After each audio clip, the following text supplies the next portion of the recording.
Story 8, in which Piglet does a very grand thing.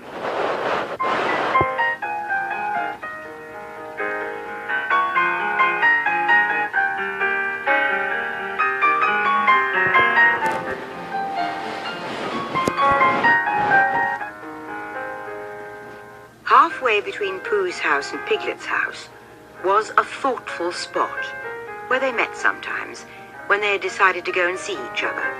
And as it was warm and out of the wind, they would sit down there for a little and wonder what they would do now that they had seen each other.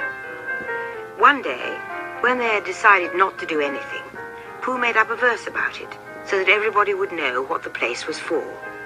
This warm and sunny spot belongs to Pooh, and here he wonders what he's going to do. Oh, bother, I forgot. It's Piglet's too. Quite right. Now, one autumn morning, when the wind had blown all the leaves off the trees in the night and was trying to blow the branches off, Pooh and Piglet were sitting in the thoughtful spot and wondering... What I think is we'll go to Pooh Corner and see Eeyore, because perhaps his house has been blown down, and perhaps he'd like us to build it again. What I think is, I think we'll go and see Christopher Robin, only he won't be there, so we can't.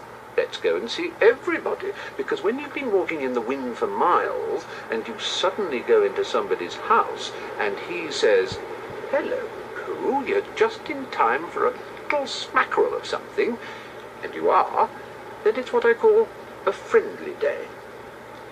But we ought to have a reason for going to see everybody, like looking for Small, or organising an expedition, if Pooh could think of something. We'll go because it's Thursday, and we'll go to wish everybody a very happy Thursday. Come on, Piglet. They got up, and when Piglet had sat down again because he didn't know the wind was so strong and had been helped up by Pooh, they started off. They went to Pooh's house first, and luckily Pooh was at home just as they got there. So he asked them in, and they had some, and then they went on to Kanga's house, holding on to each other and shouting, "Isn't it?" and What? and... I can't hear. By the time they got to Kanga's house, they were so buffeted that they stayed to lunch. Just at first, it seemed rather cold outside afterwards, so they pushed on to Rabbit as quickly as they could. After Pooh had gone in and out once or twice just to make sure that he could get out again, he said, "We've come to wish you a very happy Thursday." Why? What's going to happen on Thursday? Well, the thing about Thursdays is... well, that's Thursdays for you, Rabbit. Oh, I thought you'd really come about something.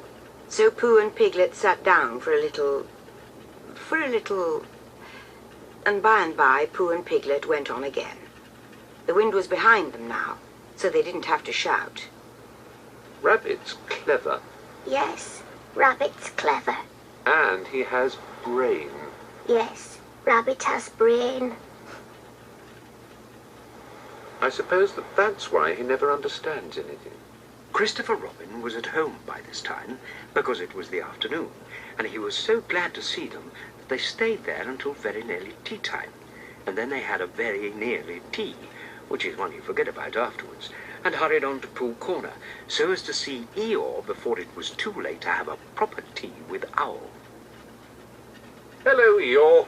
Ah, lost your way. We just came to see you and to see how your house was. Look, Pooh is still standing. I know. Very odd. Somebody ought to have come down and pushed it over. We wondered whether the wind would blow it down. Ah, that's why nobody's bothered, I suppose. I thought perhaps they'd forgotten. Well, we're very glad to see you, Eeyore, and now we're going on to see Owl. That's right. You'll like Owl. He flew past a day or two ago and noticed me. He didn't actually say anything, mind you, but he knew it was me. Very friendly of him, I thought. Encouraging. Well, goodbye. We must be on our way, Yes, Eeyore. Eeyore. Goodbye. Mind you, don't get blown away, little Piglet. You'd be missed. People would say, "Where's little Piglet been blown to?" Really wanting to know. Well, goodbye. And thank you for happening to pass me. Goodbye. The wind was against them now, and Piglet's ears streamed behind him like banners as he fought his way along, and it seemed hours before he got them into the shelter of the 100-acre wood, and they stood up straight again to listen, a little nervously, to the roaring of the gale among the treetops.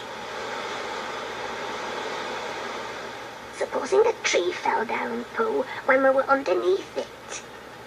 Supposing it didn't. Piglet was comforted by this, and in a little while they were knocking and ringing very cheerfully at Owl's door.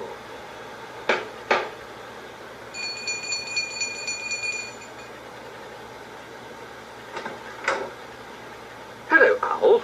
I hope we're not too late for... how are you, Owl? Ooh. Piglet and I just came to see how you were because it's Thursday. Sit down, Pooh. Sit down, Piglet. Make yourselves comfortable. Thank you, Owl. Thank you, Owl. Oh, we will. Because you see, Owl, we've been hurrying so as to be in time for so as to see you before we went away again. Correct me if I'm wrong, but am I right in supposing that it is a very blusterous day outside? Oh, very. Ooh, I thought so. It was on just such a blusterous day as this that my Uncle Robert, a portrait of whom you see upon the wall on your right, Piglet, while returning in the late forenoon from our... What's that? Look out! Mind the clock! Out of the way, Piglet! Piglet, I'm falling on you!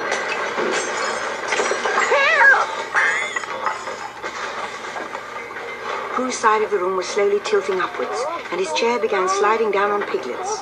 The clock slithered gently along the mantelpiece, collecting vases on the way, until they all crashed together onto what had once been the floor, but was now trying to see what it looked like as a wall. Uncle Robert, who was going to be the new hearth rug, and was bringing the rest of his wall with him as carpet, met Piglet's chair just as Piglet was expecting to leave it, and for a little while it became very difficult to remember which was really the north.